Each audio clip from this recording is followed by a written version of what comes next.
We thought we were finally out of the woods. After 2 years of a grueling cost of living crisis, those punishing energy bills that forced people to choose between heating and eating seemed to be fading into the rearview mirror. Then came the reversal. This chart tracks natural gas prices in the UK. Notice this sudden vertical jump right at the end of the timeline. That is a massive 50% spike occurring in a single day, the largest one-day jump we've seen since Russia invaded Ukraine. Right alongside that gas spike, global crude oil prices simultaneously shot up by 9%. The cost of living crisis is a physical reality, entirely dictated by a highly vulnerable chain of ships and pipes that is currently under attack. Look at the map of the Persian Gulf. Beneath these waters lies the densest concentration of hydrocarbon energy on Earth. Of the world's 5 largest crude oil fields, 4 are clustered right here, in Saudi Arabia, Kuwait, Iran, and the UAE. Then there's the North Field.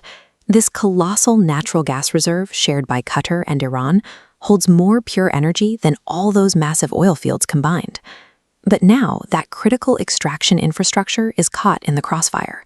We are seeing these massive refining and storage facilities taking direct military hits. Just recently, Ras Laffan, the largest natural gas terminal on the planet, was forced to completely shut down its operations for the very first time. When this raw energy cannot physically be pulled from the ground and refined, the global supply shrinks instantly. That guarantees a massive inflationary spike at the pump and on your utility bill, regardless of what consumers do to cut back. Even if you extract the fuel, it must be moved. Almost all Gulf energy sails through the Strait of Hormuz, a narrow 21-mile-wide bottleneck. As attacks escalated, fear caused marine traffic in the strait to plummet by 75% over a single weekend. And it's not just fuel. A staggering 34% of the global fertilizer supply relies on this exact same narrow route. Block a third of the world's fertilizer, and crop yields drop while farming costs spike. This specific maritime choke point guarantees a direct surge in your grocery prices. So why can't suppliers bypass the boats entirely and pump the oil in a different direction using pipelines? Saudi Arabia has the East-West pipeline leading to the Red Sea, but it simply lacks the capacity to replace thousands of tanker ships.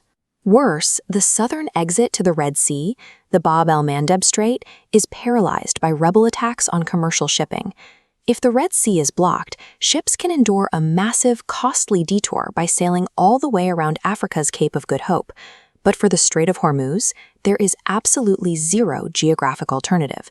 If that channel closes, the fuel stays trapped. The entire global economy is held hostage by its reliance on this one unbroken stretch of water. Let's look at the UK as a prime example of a Western economy deeply exposed to this instability. For decades, the UK relied on offshore rigs in the North Sea, but those domestic yields are rapidly dwindling. To replace that dying domestic supply, the British government has aggressively signed massive, long-term contracts to import natural gas from the Middle East.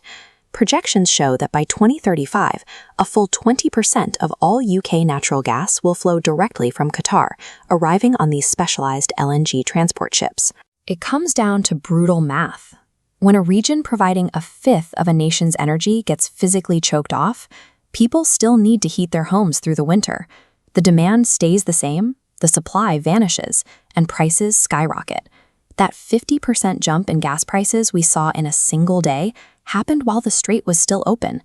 It is merely a warning tremor of what a fully closed channel would unleash on household heating bills. The idea that Western nations operate insulated, independent domestic economies is a myth. As long as this geographic trap exists, the next global cost of living crisis has already been born in the Gulf.